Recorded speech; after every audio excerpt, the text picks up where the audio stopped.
Hello there. Today I'm taking a sponsored look at a CZUR ET18 Pro book scanner. Now, if you know what I've been working on recently, you may know that I have many kinds of documents that I need to scan recently, and when CZUR reached out, this seemed like a perfect fit for something for me to actually review for the channel, because I've been looking into ways that I can actually scan books and documents that are glue bound, but not have to chop the spine off, because I actually like the idea of keeping these and preserving them as well as archiving them. So when they reached out to take a look at this thing, it felt like a perfect fit. So today we are going to test this thing out and see how well it works for preserving media like this. Alright, let's start getting this open, and I will mention that this is a sponsored video, but I don't have any predefined talking points or anything, so everything I'm saying here is genuinely going to be my own opinions. So, let's see what we have in here. The manual with a driver CD, I really like that. A USB interface for both the foot pedal for taking pictures and a push button for your hand. Power supply, USB cable. These are going to be interesting. We'll take a look at those in a moment.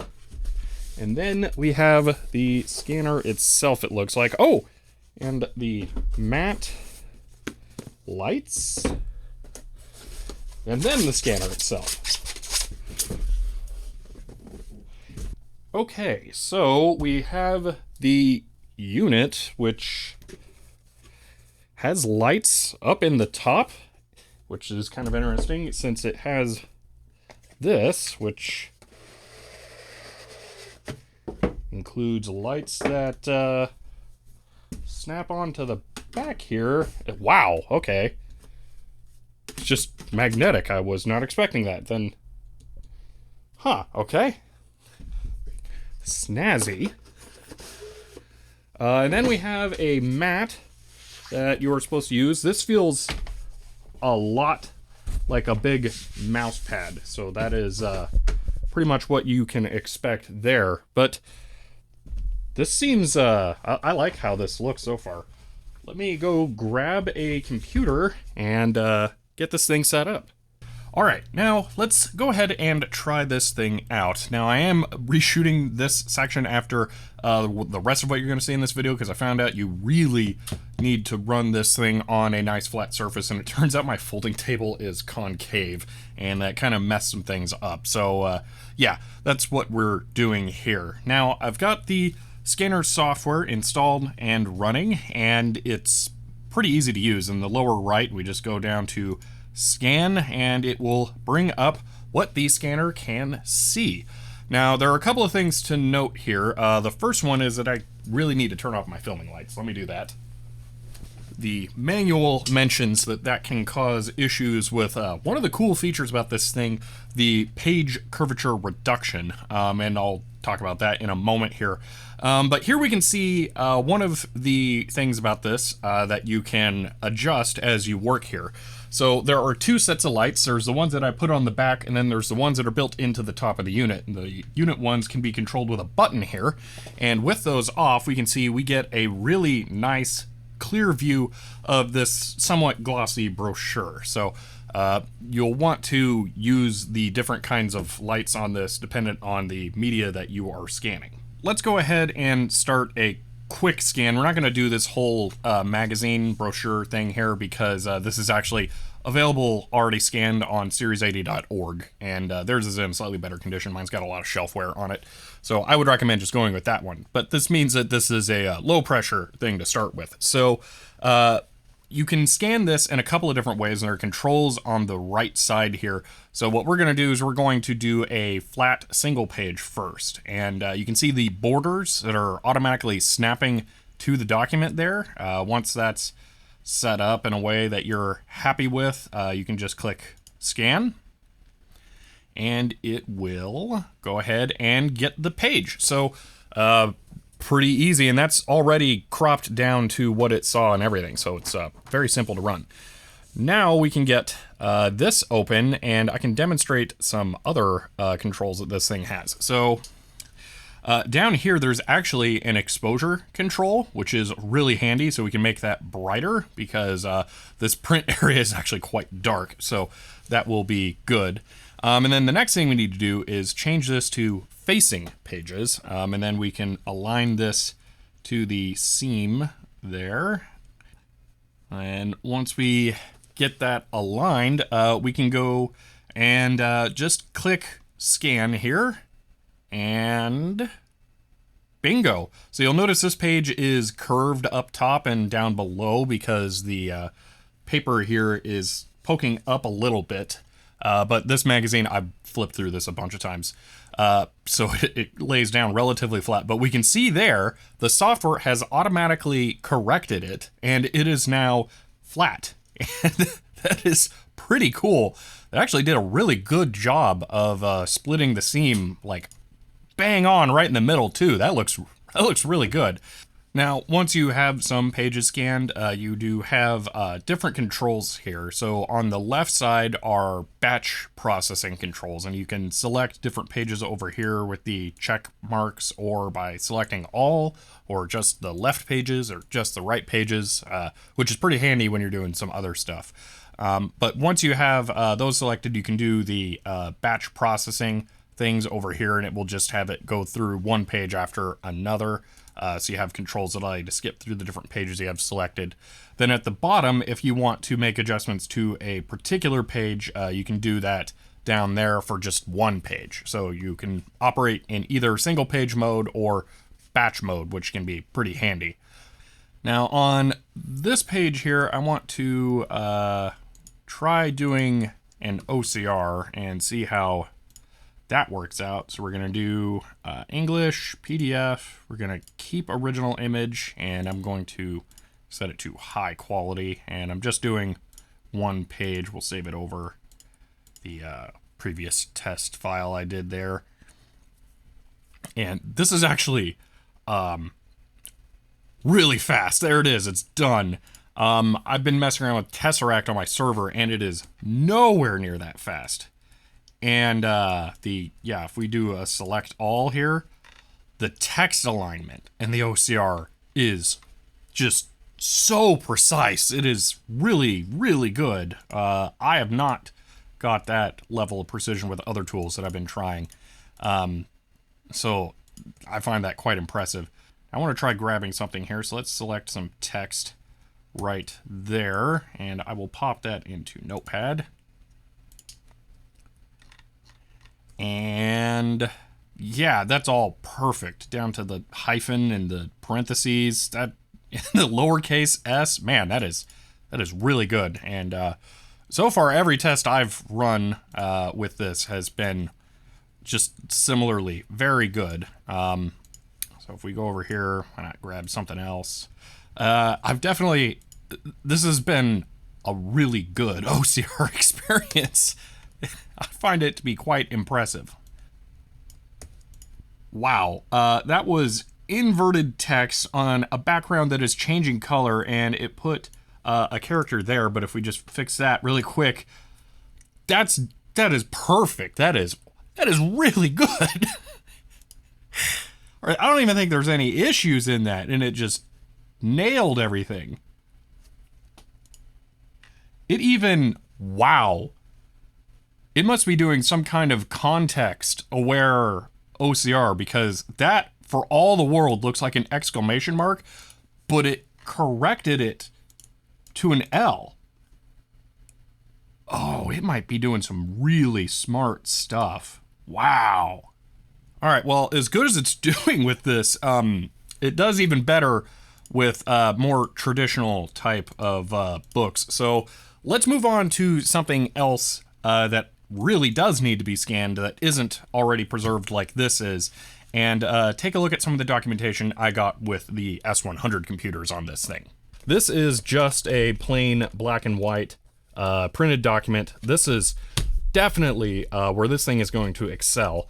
Now, this particular version of this manual, if I open this up here, is a Rev D1, and this, I don't believe, has been scanned anymore. I think this is the only official LSI version of this manual.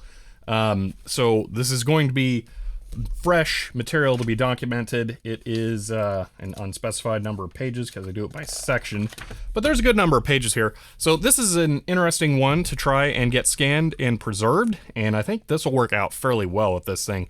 Now, this is a glue-bound book. The spine is glued together, so the only traditional way of scanning this would be to cut the binding off and then run the pages through a document feeder.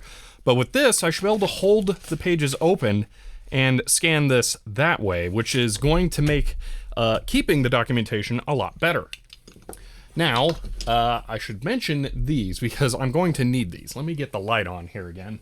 Now, these things you're supposed to use to hold the pages open as you scan them, and they work by allowing you to mark where, actually I think it's like that, where the edges are. And then they're also rubber coated on the bottom, so you can slightly pull on the pages to get them a little bit flatter.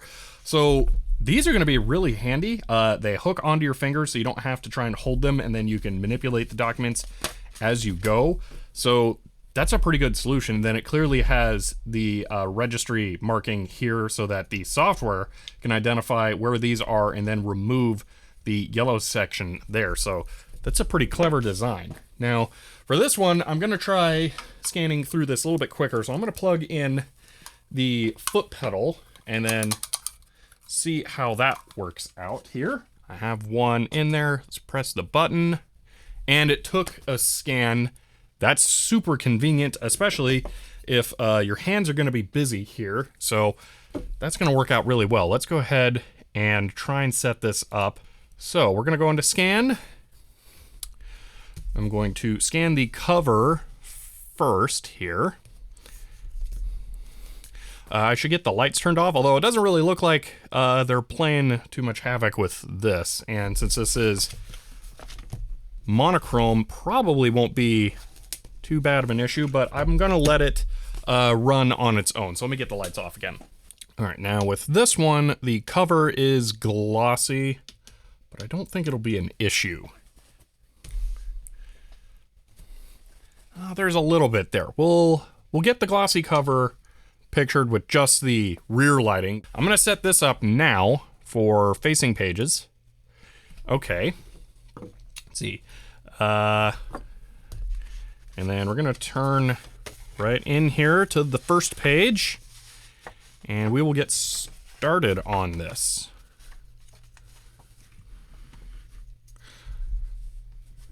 I'm going to see how quickly I get through bits of this. I don't know how much I'm going to do. So let's see how this goes for this first test run.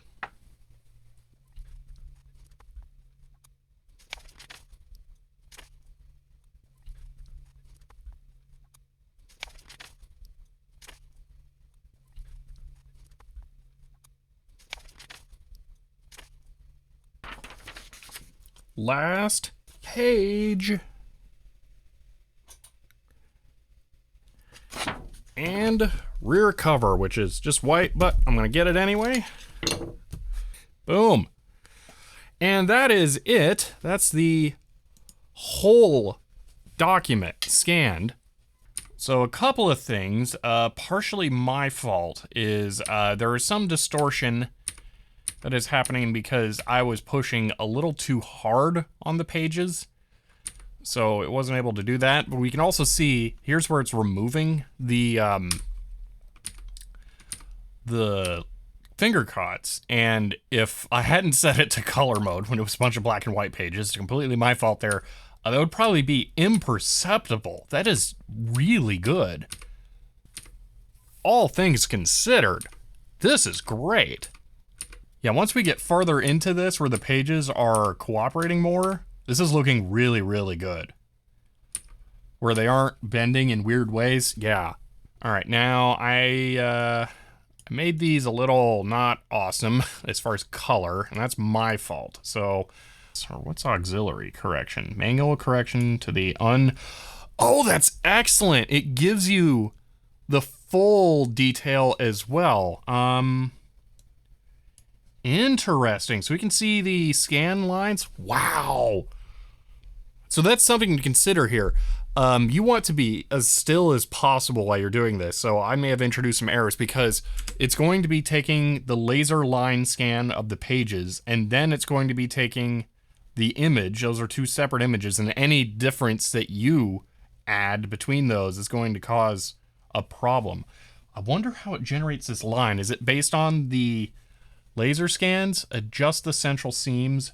Oh, man. Whoa. This is excellent. Okay, so, wow. This lets you really get in there and tune the individual pages. If you want to put the time in, you can make some really high quality flat scans with this. So you can go through and adjust it on each line. Wow, remove and redraw. So I could manually trace that if I wanted to. Considering the fact that it was all skewed like that, and it gets that out of it, like that line is totally flat there. It's doing more than I'm thinking. Like I was thinking maybe you'd want to trace it along the table, but maybe not. I'm not sure. That's something that you'd have to play with, I think. Overall, though, I'm really happy with that, considering the fact that this is now scanned, and I didn't have to modify the book. That didn't take that long. I mean, I'm 40 minutes into this clip where I went through this whole thing, and this has included the time where I've been taking a peek at it. I'll put the time here that it took to actually do the scan. It really wasn't that long, probably half an hour, 35 minutes to do 162 pages for my first try. That's something you're going to get better at, and I'm stopping and talking in between things. Really, that's nothing. Put on an album of music and just chill, scan a book. Huh. All right. I'm going to come back to this in a bit, and then play with exporting the stuff. Actually, let's just try this. Let's just, without really tuning it, let's just searchable PDF. Select a target file, all. Boom. Okay, let's do this. Searchable PDF. Keep original image. English. Confirm. Okay, this is a much bigger one. I want to see how long it takes it to do. That is fast! Wow! How hard is it hitting the CPU? It's really not even doing that much. 18%? Tesseract is just insane. It goes crazy. Okay, it's got multiple stages it does. All right. Yeah, but really, you're not going to need, like, a lot of computer to do this either. There we go. Just experiment with pulling out some text stuff. I'm really impressed by that. That worked out well. Yeah, okay, I look forward to trying one of these. It says bigger print that's going to look better. The pages are in much better condition. Yeah, we're going to try, I have two of these. These are the other two books that are not really scanned. So we're going to do those as well here. So let me get set up to do that. All right, I'm going to make a more serious attempt at a proper workflow this time. So I have the laptop set up over here, and I'm going to run through these two books, which are not preserved yet. It's about 200 pages total, a little more. And I'm going to do the more correct method for this this time. I'm going to do a color cover, and then I'm going to do grayscale for everything inside because there's no color print. And that'll hopefully take care of some of the minor issues. So yeah, I'm gonna get started on this, and I'm not gonna talk at all. That way I can just get a raw time of how long this will take. And I think it's not gonna be bad, because so far this thing has been really fast to work with.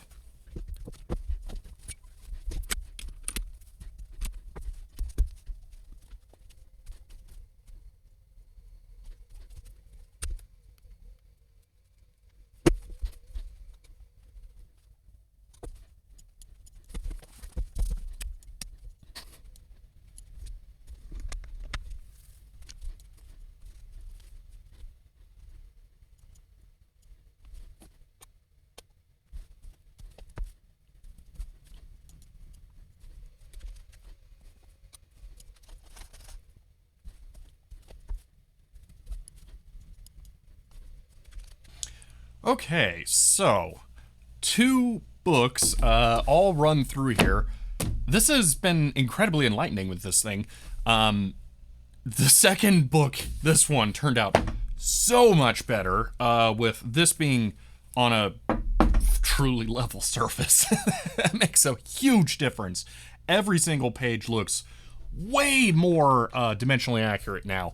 So that's a huge thing. I will release the other 2 PDFs. I'm going to put all these up on archive.org and you can take a look at them, but definitely take those first 2 with a grain of salt. This third one, CBasic Software Directory, turned out dramatically better. That's definitely the one to base this off of so far.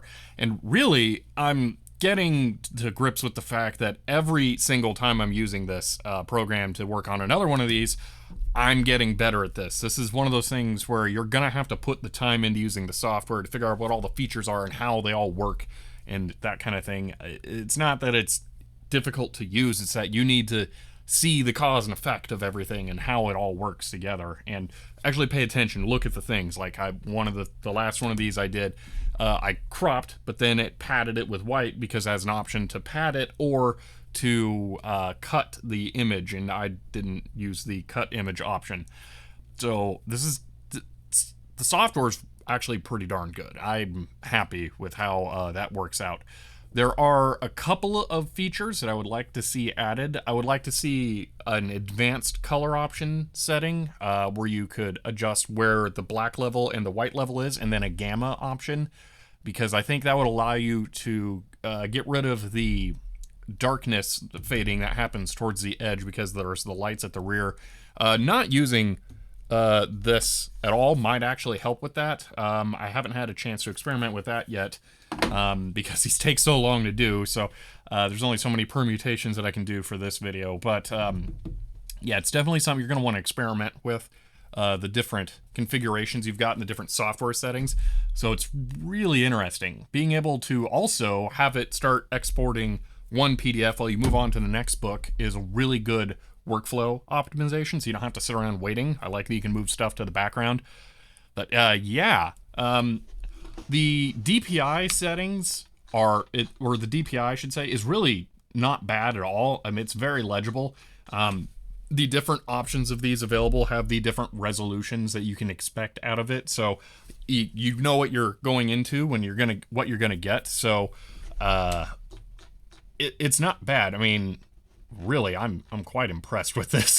that looks really good considering how this was scanned. You got to remember here, this is from a camera overhead, and it is doing the perspective correction. This seriously looks so good for what it's doing. I'm really impressed by this. I think this thing is working phenomenally.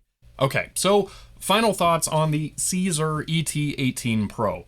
I quite like it. I think that this thing delivers, and it does it, I think, pretty well. I really like the workflow of the software.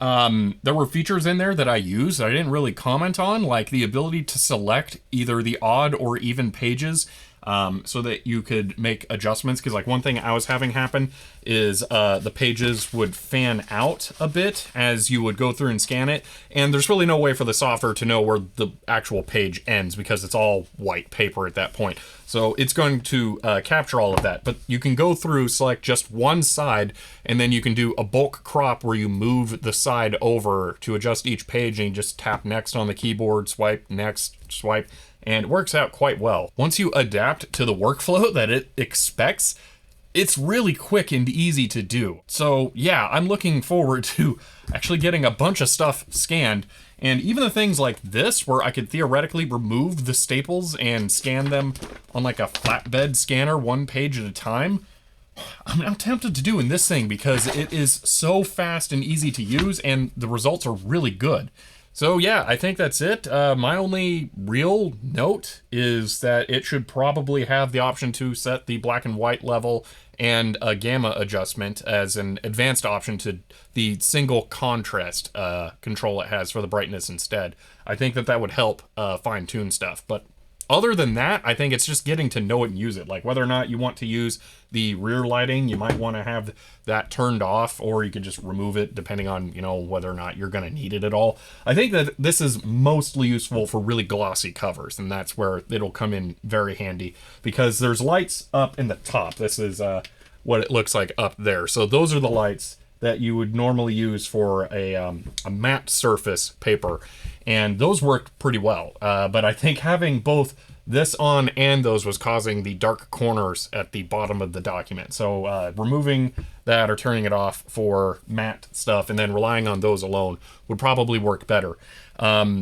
The fluorescent lights, I've heard, can cause flickering issues, so you will want to operate in a dark room like I was. I was trying to make sure that it worked best in its ideal configuration, so that was why I was running that, because I don't think that the studio lights I'm using are going to cause any issues. But yeah, I think that's it. I'm quite happy with it, and I will definitely be continuing to use this thing because it worked out very well. So you will be seeing more of this for sure after this video, once I get some real stuff documented, and I will probably add this to my workflow for archiving streams that I've been doing on Twitch. So yeah, that is it for the moment. I hope you guys enjoyed this look at this. If you enjoyed this video, you may want to subscribe, but that is it, and I will see you next time. Also, if you're interested in this after seeing it in action, there is a link in the description below where you can find out more about it.